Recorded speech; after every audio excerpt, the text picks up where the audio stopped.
Oh, look at that. Celebrity, true or false? You can't handle the truth. There you go. Yeah. Somewhat timely with Jack Nicholson back at Lakers games right Yes, now. yes, indeed. True or false, Jason Sudeikis, you once auditioned for a role in the Blue Man Group. Is that true or false? True. Very true.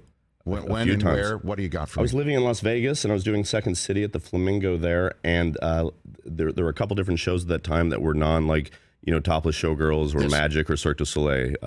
Cirque du Soleil, it was us, a show called De La Guarda, and then Blue Man Group. And I had always loved the drums. I first moved to Chicago. It was one of the first auditions I went to. But I'm just not a good enough drummer. Like, I can kind of, fake it on a drum kit, but those you have to have actual rudiments, like Yes. drumline type chops.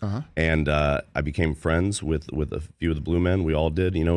We'd set up Second City there. They'd taken classes. So then I just started going to the show, and I just fell in love with it. I loved the philosophy behind it. I loved the way they were running the business of their show. And it was it probably felt like subconsciously the only way I'd ever have the chance to live out a rock and roll dream, even if it was going to be bald, blue, anonymous, and silent. If that's what it takes to do it. And I auditioned, I remember August of 2001, right before September 11th, and I was in New York, and it was a process that was either going to take 3 days, 5 days, or 2 weeks. 3 days, there was a cutoff for saying thank you for coming, but we no longer, your time with us has ended. I got past the 3 days, and then day 5 is when I got booted. I got to see myself bald and blue. I was about to ask, how long does it take to put the paint on? Golly, Jason, that's I can't a process, quite remember I at this imagine. point. It was a while ago, but certainly longer than it takes to get dressed up as Joe Biden on SNL. But that's also because those people at SNL are Yes. Wizzos and a NASCAR pit crew that they'd make you turn you into someone the president in a commercial break. But yeah, it was a lot, and I did find, similar to Tobias Funk on Arrested Development, Yes. I did find a lot of blue in weird places for at least a week after that. My friends in the show would find blue, they would come out in their eyes, their eye boogers would be blue. I want to check in on all of them probably in about 7 more years here to make sure that cobalt blue was safe. Because we'll have a better idea about that. When soon you enough. met the real Biden recently, did he bring up your imitation? Yes, he hates it. No, he's he's lovely about it. We had met once before when I played him as the vice president, not at the White House by any means, and he was always nice about it. My dad met him during his stump speech in 2008. I think he was where was he? Maybe somewhere in Kansas City, maybe Lee's Summit or something like that. Yeah. And my dad afterwards stayed around to shake hands and say hello. He's like, yeah, my son is Jason Sudeikis. He plays you on Saturday Night Live. And he goes, well, he was, how about that? Let's get a picture. Okay. Yeah, sure. My dad had a flip phone at that point. Nice. Because I didn't want to just buy him everything he wanted right off the bat. Sure. Once I got a big fancy TV job, I had to dole it out. Well, Apple, I'm sure he now has an upgrade of some sort. No, you keep him hungry, keep him humble. Yeah. Even in retirement. No. He does have an iPhone. He has an iPhone, Bluetooth, right to some hearing aids. Okay. It's when we can't hear the TV, we know Dad is hearing it better than any of us. Jason Sudeikis, celebrity, true or false? Next one for you. Your initial audition at SNL was interrupted by Chris Rock, who barged into the studio, did a 10-minute stand-up set in front of the NBC executives, and essentially stole your thunder. Not quite. Not 100%. We were the first time I auditioned for SNL was at a place called Stand Up New York on the Upper West Side, a stand-up club. Yes. And knowing what I know now, about I'd say 50% of the audience was folks that worked at SNL, but behind the scenes. The rest were just regular folks coming to see, a stand-up show, an evening of stand-up. And then in the back wall, there was Tina Fey and Lorne Michaels and Steve Higgins and Mike Shoemaker. Tina, I knew. Lorne, I knew what he looked like. Steve Yes. and Mike, who were producers of the show, didn't know. But then it's 12 of us. I'm slotted 7 right before going up. Yes. I'm outside chatting. That's where Rob Riggle and I met. Rob Riggle from the Yes. big, as you know, at the Big Slick. Slick, Also, yep. We grew up 5 minutes away from each other. Had never met. I'd never heard of his name, even Get though we out of are here. never. He went to Show Mission South. I grew up in South District. So that's really one of the most important things for me that came out of that opportunity to audition for the show. Getting the show, yes, is wonderful, but getting to meet Rob and what a kind guy he is. And just he was like, wait, where did you grow? Were you talking about Kansas City? Yeah. Are you from Kansas City? Yeah. So are you. Where? Overland Park. where? We got down to like cross streets, like 98th and Lowell. He's like, I'm 95th and Lowell. I forget exactly where he grew up, but and yeah, so we have that. So then here you go. You got these two Kansas boys, getting to do this thing, taking this very different routes. I went through college basketball. He was in the Marines. Very different. Blue Man Group. Exactly. Blue Man Group. Exactly. Yeah. We both did Blue Man Group. No, but so then I'm about to go up, and sure enough, while the person up before me is up on stage, in walks Chris and Jeffrey Ross. And I just think, oh, maybe they're coming to see, they know there's auditions and just like the communal, like sort of fraternal element, family of SNL. Like, oh, they're just coming to see what's what. And then lo and behold, he's talking to the guy who's hosting. Like, absolutely, yeah, sure, man. And and I'm standing there off stage, like outside the room, but like, hearing the fella going before, like doing well and whatnot. And Chris is like standing next to me. And I slowly sniff out like, oh, he's about to go up and perform. Now you hear about, Chappelle dropping in or Jim Carrey dropping in, that if Chris Rock wants to go up there and do 2 hours, I'm not going to say no. I'm not going to be mad about it. Right. No one in the crowd's going to be mad about it. Yeah. They'll be like, oh my God, Chris Rock showed up out of nowhere.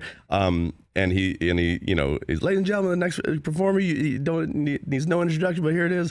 Put your hands together for Chris Rock. And he looks at me, he goes, is this your big shot? I was like, kinda. He goes, sorry, man. Then he goes out there, but like in a lovely way, like, like as a former point guard and athlete, I like, I like a shooting guard's confidence, like right. that, or a wide receiver. And he goes up, luckily, he only did 10 minutes. He didn't do, his full thing. They were working on jokes for the MTV movie. He was getting ready to host a movie awards special or on MTV when they, the whatever award show thing. Mm-hmm. And then what was lovely is he comes off stage. He looks at me and I was like, joking around, I don't know. I've never met him. Thanks for setting him up for me. He goes, hey man, they love original thought. I was like, cool. And he's talking about the show. Right. He's talking about Lauren. Ladies and gentlemen, here's your, your next act, Jason Sudeikis. I go up there, that's, which is that, Sudeikis, however they want to call it. Hey, my name's Jason Sudeikis. I don't mention Chris or do any jokes, about that because it kind of was just in the room and just play off that energy. And that was it. So he didn't barge in to the studio or anything. He was very gracious about it. Him sharing with me that notion of they love original thought is nothing that he said that before I read that like in like the Live from New York book, but the fact that I got it in that moment, not that I could adjust anything at that point, sure, but it has been a certainly thing that I've encouraged myself and people at SNL to follow that advice, or at least that notion, because it is true. So then let's get to how because you did get a writing gig, and then you true or false, this is how you became a cast member.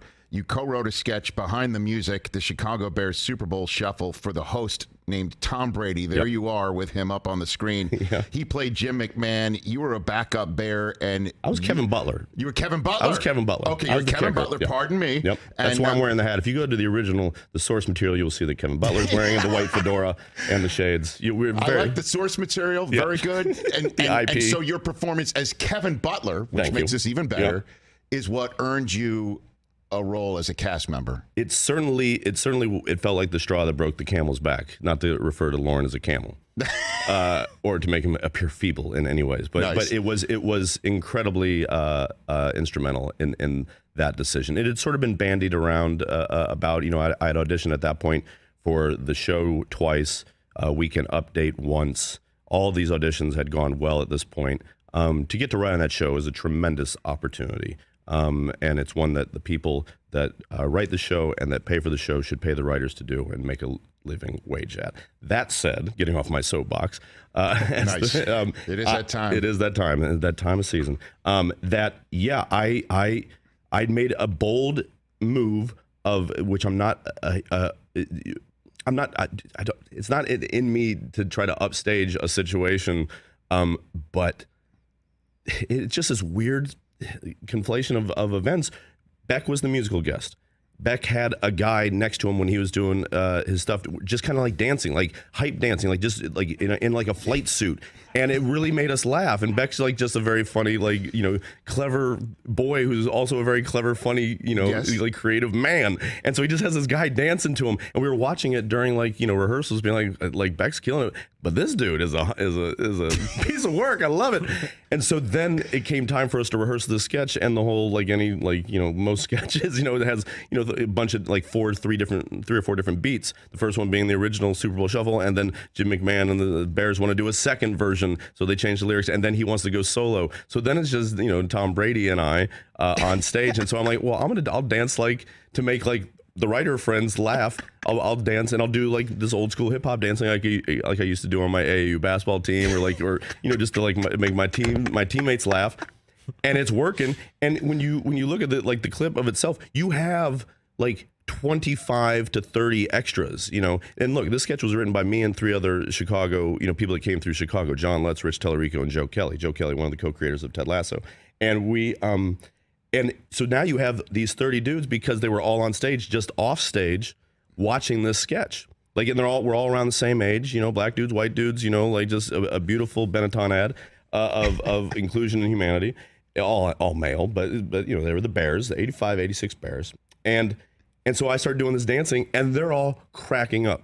Just like back in like when I was 15. Like, I mean, it felt so familiar to me that I just then was just playing into it and just giving over to it and being a ham. Like, you know what I mean? And I swear to God, man, I watched our boss, Lorne Michaels, come walk in, look at what's going on. And then walk right out. Now that can mean anything. That can mean we need Jason out of here, or that can mean what it ended up meaning a couple weeks later, which was we'd love to put you in the cast. Just write anything you feel like you can score on. Yes. And that was it. Because I know when he was watching, it happened on a Friday night, and I know the conversation was like, that should be a cast member's part. Like, it's become a little bit of a spotlight part. And then Tina, from what I had heard, Tina was like, okay, well then what cast member are you going to put in there? Who's going to get those laughs? And everybody was like, I don't know. Do we know anybody that does that kind of dancing and dances like that? And like, is that goofy and silly? I don't know. He's like, he's already getting these laughs. You could hear it in the dress or in the rehearsal. And Lauren's like, yeah, just let him do it. And so then at dress rehearsal on Saturday, the next thing, I'm dancing around like that. And he evidently looked at the screen and just goes, Dan Aykroyd, referring to like the way Dan Aykroyd could move as the Blues Brothers. And like, I think that just kind of like made a switch in his head and I'm thankful for Joe, Rich, Tom Brady, Lutz, Tina, it's just a weird thing that happens. You never know. So you're like you're just like 23 years of NFL players. Tom Brady helped lead to a big break for you. Exactly. But you're the only individual on planet Earth with a subset of Tom Brady and Kevin Butler leading to without Kevin Butler, without whoever wrote the Super Bowl Shuffle. That's who it really. That's who it is. That's who it is. That's who it is. Yeah. And then so just one last thing on that. Yeah. Lorne Michaels really sounds like Dr. Evil. Like he really does. Like that is an appropriate. That's what the idea. That's who Mike Myers. With my understanding of how time works, yes, Dr. Evil sounds like Lorne Michaels. But yes, I love it. There are some similarities there, from what I understand. I love it. Catch the Rich Eisen Show every single day on the Roku channel, 12 to 3 Eastern, for free.